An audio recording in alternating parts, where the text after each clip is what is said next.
말씀이 있는 교회, 그 말씀 전하는 교회, 말씀대로 살아가는 교회, 말씀의 빛 교회. 오늘은 인정욕구라는 제목으로 함께 말씀을 나눠보고자 합니다. 사람은 누구나 인정받고 싶어하는 욕구가 있죠. 누구나 그런 것 같습니다. 나는 가치 있는 사람이다 라고 여김을 받고 싶지, 가치 없는 사람이다 라는 인정을 그렇게 대우받는 건 그런 사람은 없겠죠. 그래서 우리는 다양한 방법으로 인정을 좀 받고 싶어 하는 것 같습니다. 어떤 사람은 뭔가를 이루는 성취로 인정받으려고 하고, 어떤 사람은 뭐 도덕성이나 어떤 인품이나 성품으로 인정받기를 원하고, 어떤 사람은 종교적인 신앙적인 어떤 열심으로 인정받고 싶은 욕구가 있어요. 뭐 예를 들어 보겠습니다. 직장에서 열심히 일을 하는 이유가 그 일을 열심히 해서 내 실력을 늘리고 그 직장의 어떤 유익을 위해서 많이겠는가 하는 거죠. 물론 그런 목적으로 가겠지만 그 중에 뭐가 있을 것 같아요. 그렇게 열심을 다하면 사람들이 나를 알아봐 주기를 바라는 마음이 있겠죠. 아무도 못 알아봐 주면, 나의 그런 열심과 헌신을 몰라주면 마음이 안 좋죠. 내가 이루어내는 성과와 상관없이 내가 다하고 있는 이런 열심과 그런 마음들을 알아봐 주기를 누구나 바랄 거예요. 교회도 마찬가지죠. 열심히 봉사도 하고 기도도 하고 뭐 성경을 많이 읽고 묵상도 하고 열심히 헌신하는 게 하나님을 위해서, 교회를 위해서 열심히 하는 거지만 어떤 순간에 그런 마음들이 올라올 때가 있죠. 내가 신앙이 좋은 사람처럼 보일까? 그걸 알아봐 줘야 되는데, 이런 마음들이 생기죠. 아닌가요? 사람들이 나를 신앙이 좋은 사람으로 보면 좋을까요? 아닌 사람으로 보면 좋을까요? 당연히 신앙이 좋은 사람으로 봐주면 좋잖아요. 왜냐하면 우리는 누구나 다 그렇게 인정받고 싶은 존재잖아요. 문제는, 그러니까 인정받고 싶어 하는 게 문제가 아닌 것 같아요. 누구나 다 그런 존재예요. 목사인 저도 마찬가지고 누구나 다 뭐 남편은 아내에게, 아내는 남편에게, 아니면 부모에게, 자녀에게 인정받고 싶은 건 본능적인 것 같아요. 근데 문제는 이게 우리의 중심이 될 때 너무 심해지는 거죠. 오늘 본문에서 예수님께서는 그 문제를 다루시는 것 같아요. 그 자체가 지나치게 되면, 그게 중심이 돼버리면 문제가 생기는 거예요. 예수님께서 서기관과 바리새인을 두고 말씀하시죠. 자, 오늘 본문 2절 3절입니다. 뭐라고 말씀하시는지 함께 한번 읽어보겠습니다. 시작. 서기관들과 바리새인들이 모세의 자리에 앉았으니 그러므로 무엇이든지 그들이 말하는 바는 행하고 지키되 그들이 하는 행위는 본받지 말라. 그들은 말만 하고 행하지 아니하며. 바리새인들과 서기관들이 잘하고 있는 거예요, 못하고 있는 거예요? 못하고 있으니까 예수님이 지적을 하신 거죠. 근데 바리새인들과 서기관들은 어떤 사람들이에요? 당시에 율법을 연구하고 오늘로 치면 성경 말씀을 맡은 사람들이에요. 그래서 열심히 율법을 연구하고 사람들에게 가르치는 일을 하는 핵심적인 사람들이 바리새인들과 서기관들이에요. 근데 예수님께서 그들에 대해서 뭐라고 말씀하시냐면, 그들이 가르치는 것, 말하는 바는 다 행하되 그들의 행위는 본받지 말라는 거예요. 그러니까 그들의 말이 틀린 거예요, 행위가 틀린 거예요? 말은 맞아요. 맞는 말이에요. 잘 가르쳐요. 그런데 그렇게 하지는 않는 거예요. 문제는 말은 하지만 행하지 않는 게 문제예요. 그들은 하나님의 말씀을 가르쳤지만 삶에서는 그대로 살지 않았던 것 같아요. 그러니까 신앙이 지식으로만 존재한다라는 문제죠. 최근에 이 조사를 해서 통계를 낸 걸 보니까 기독교가 뭐 불교, 천주교보다 더 신뢰도가 훨씬 낮아요. 문제는 비기독교인을 조사했더니 기독교에 대한 신뢰도가 뭐 그냥 전체적으로 기독교에 대한 오늘날 교회에 대한 기독교에 대한 신뢰도를 조사하면 뭐 천주교나 불교는 20%대가 나오는데 기독교는 한 10몇 프로밖에 안 나왔어요. 그런데 비신자를 대상으로 조사해서 기독교에 대한 신뢰도를 조사했더니 몇 프로 정도 나왔을 것 같아요? 2.2% 나왔답니다. 2.2%. 거의 대부분은 교회를 안 다니는 사람은 기독교에 대한 신뢰가 없는 거예요. 그 가장 큰 이유로 목회자들이 말하는 것과 행하는 게 다르다는 거예요. 앞에서 설교는 저처럼 이렇게 그럴듯하게 맨날 맞는 말 해요. 그런데 실제는 안 그런 모습을 보고 신뢰하지 못하겠다는 거죠. 예전이나 오늘이나 비슷한 것 같아요.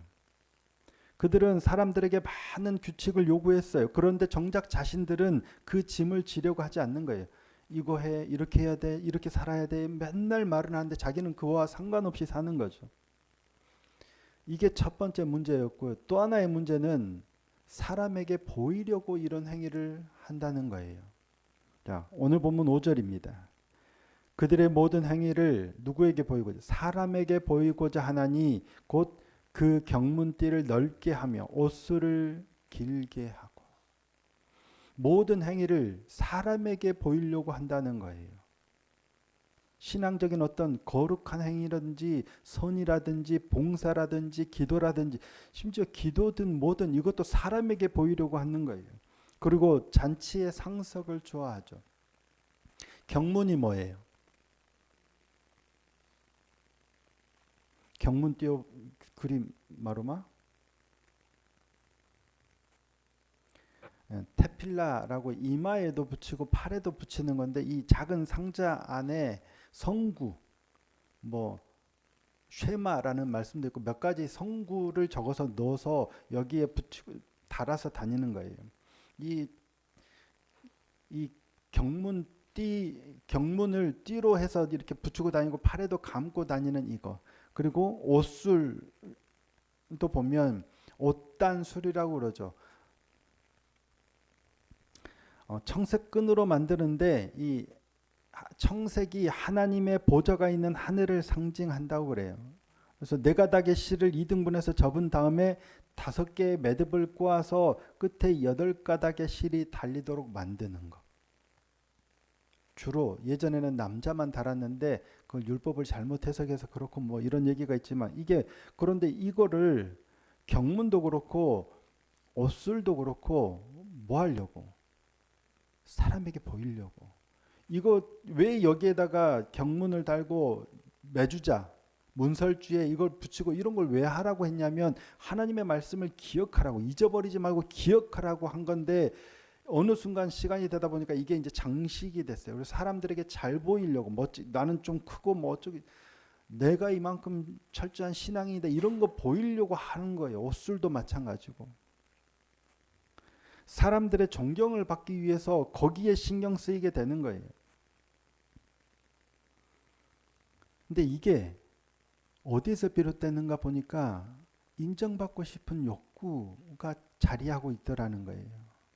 사람들을 의식하죠. 저 사람들이 나를 어떻게 보고 사람들이 나를 어떻게 평가할까 여기에 신경을 쓰다 보니까 자꾸만 그렇게 되는 거죠. 이게 인정 욕구라는 거예요. 그런데 앞서도 말씀드렸지만 이게 좋은 거예요, 나쁜 거예요. 이 자체로 나쁜 게 아닌 거예요. 누구나 다 그래요. 본능이에요. 사실 이게 문제 자체는 아니에요. 그런데 이게 너무 의지하고 매달리고 중심이 돼버리니까 문제가 되는 거죠. 우리는 보통 어떤 방식으로든 사람들의 인정과 평가 속에서 우리의 정체성을 찾으려고 해요. 그러다 보니까 자꾸 문제가 생기는 거예요. 이걸 어떻게 다른 표현을 하면 자존감과도 좀 상관이 있어 보이는데 자존감이 남으면 더 사람들의 평가에 이렇게 매달려요. 자존감이 좀 높으면 상관없이 아무리 자존감이 높은 사람도 영향을 받기는 하겠죠. 근데 그 차이인 것 같아요. 오늘날도 마찬가지죠. SNS라는 걸 하죠.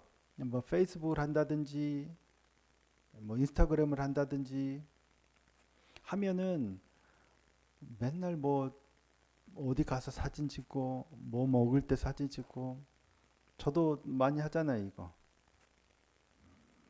맛있는 음식, 여행 사진 뭐 여러 가지. 근데 그 자체가 나쁜 건 아니겠죠.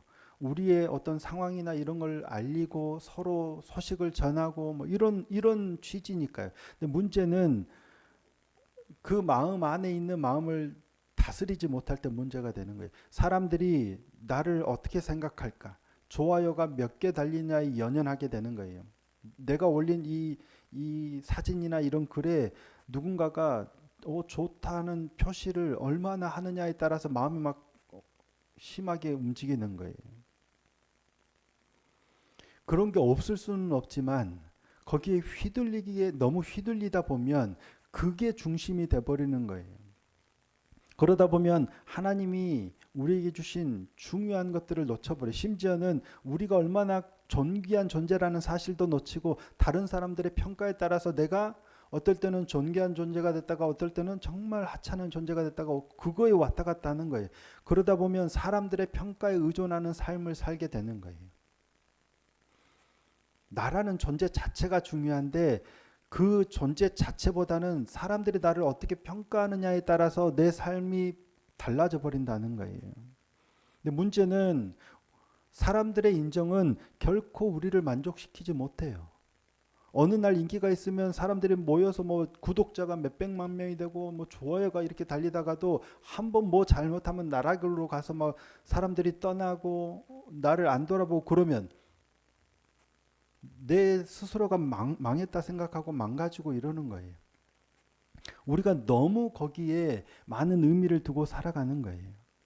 항상 더 많은 인정을 원하게 되고 더 많은 그러다 보니까 사람들하고 비교하게 되고 항상 불안해하고 그래서 인정 욕구라는 게 끝없는 굶주림과 같아요. 재산도 마찬가지죠. 많아지면 이만큼 됐다 하고 만족하는 게 아니라 더 욕심을 갖는 것처럼 인정 욕구도 그런 것 같아요. 어느 정도 사람들에게 인정을 받고 이 정도면 됐다가 아니라 더 큰 인정을 받고 이런 것 같아요. 하지만 예수님은 전혀 다른 길을 말씀하세요. 뭐라고 말씀하셨어요, 오늘? 너희는 랍비라 칭함을 받지 말라. 9절에는 땅에 있는 자를 아버지라 하지 말라.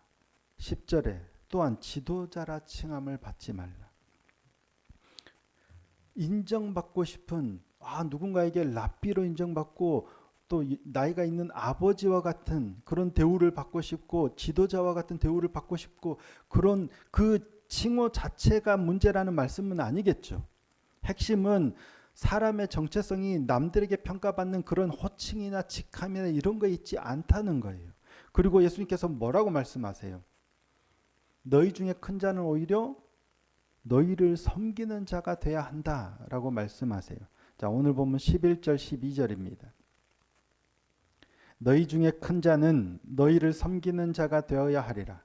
누구든지 자기를 높이는 자는 낮아지고 누구든지 자기를 낮추는 자는 높아지리라.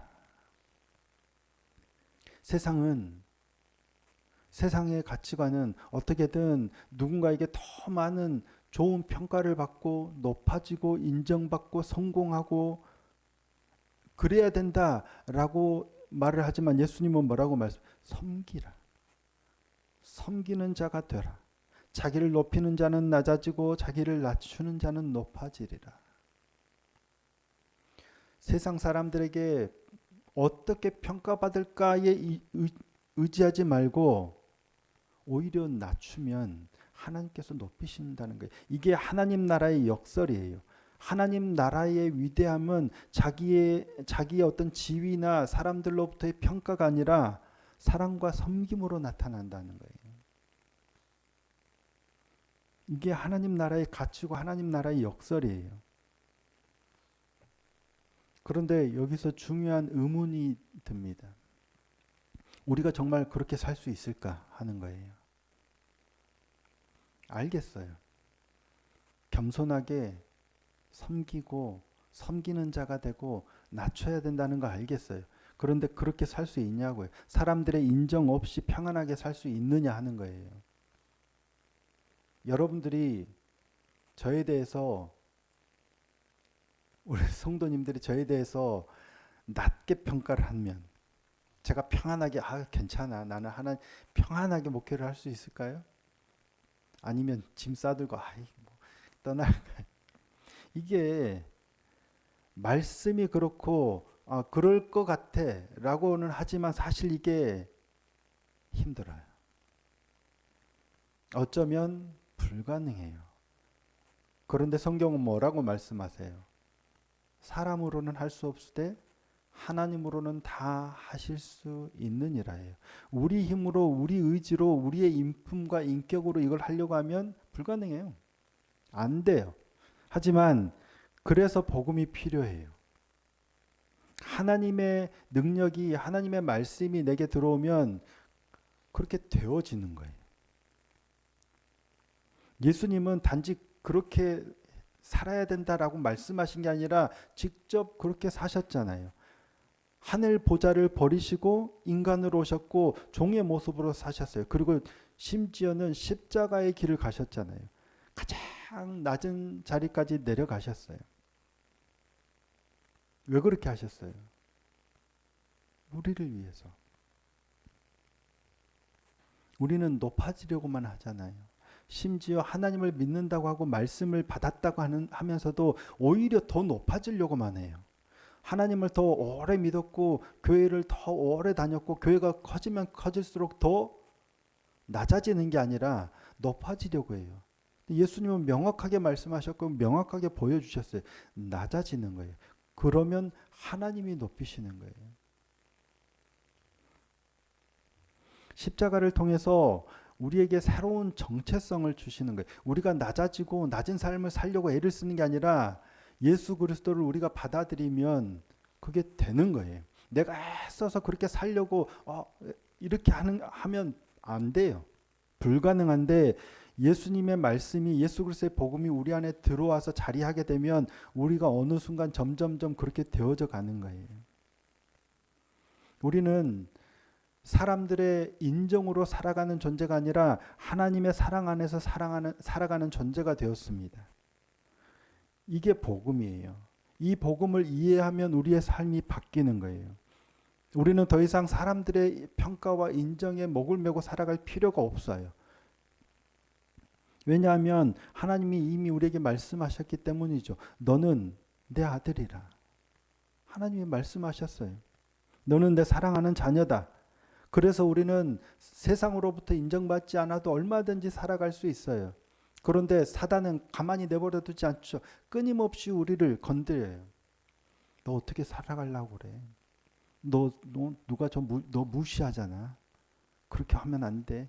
이런 식으로 끊임없이 우리를 막 휘저어요. 하지만 우리 안에 복음이 자리하고 있으면, 말씀이 자리하고 있으면 하나님이 너는 내 사랑하는 자녀다라는 그 말씀이 각인되고 기억이 되면 그런 흔들림 전혀 문제가 되지 않아요. 물론 완벽하게 흔들리지 않는 사람은 없겠죠. 순간순간 또 흔들리고 또 흔들리지만 그래서 늘 매일 말씀 앞으로 나가는 거예요. 그 말씀을 통해서 우리가 어떤 존재구나. 예수님이 우리에게 왜 복음이시고 우리에게 어떻게 하셨는지를 날마다 발견하고 깨닫게 되면 그런 흔들림 속에서도 이게 무슨 상황이구나. 내가 어떻게 하면 되는구나를 점점 우리의 피 속의 DNA처럼 그렇게 각인이 되어져 가는 것 같아요. 그러다 보면 섬김은 우리를 증명하려고 하는 게 아니라 이미 받은 은혜의 열매가 되는 거예요. 기도와 헌신과 봉사와 우리가 열심히 말씀으로 사는 게 우리가 증명하려고 하는 게 아니라 이미 우리를 붙드시고 자녀 삼으신 하나님의 은혜의 결과와 열매로 그렇게 행하는 거죠. 오늘 또 주님께서는 우리에게 묻고 계시는 것 같아요. 너는 누구의 시선으로 사느냐? 사람들의 시선을 의식하며 살아가느냐? 아니면 하나님의 시선 앞에서 너를 바라보고 살아가느냐? 답은 명확합니다. 우리는 하나님이 이미 택하시고 주님이 낮아지심으로 우리를 높여 놓으신 존재예요. 세상 그 무엇도 우리에게서 이 사랑에서 끊을 수 없다는 게 하나님의 말씀이에요. 흔들리지 않고 하나님의 은혜를 꼭 붙들 수 있는 그런 인생이 되었으면 좋겠습니다. 한 번의 결단으로 되는 게 아니라 그래서 날마다 말씀의 은혜로 이걸 점검하고 다시 닦고 다듬고 각인시키고 그러다 보면 점점점 우리가 조금 더 흔들리지 않고 견고한 사람이 되어져 가는 것 같아요. 오늘 또 나가다가 목사님이 나 안 알아줬어. 그래서 또 삐질 수도 있어요. 마음이 낙담될 수도 있어. 평가가 한순간 우리가 평가를 완전해지는 게 아니라 평가에 오늘 또 흔들릴 수도 있지만 그럼에도 불구하고 그런 평가를 넘어서서 하나님이 나를 사랑하신다. 나는 하나님의 자녀다. 세상 그 무엇도 우리를 하나님의 사랑에서 끊을 수 없다라는 그 사랑이 점점점 우리를 견고하게 붙드는 그런 믿음의 사람이 되기를 소원하고 축복합니다. 오늘 실패해도 내일 더 강해지는, 오늘 또 고난이 닥치지만 내일은 더 견고한, 비온 뒤에 땅이 견고해지듯이 그렇게 견고한 믿음으로 설 수 있는 복된 믿음의 사람들이 되었으면 좋겠습니다.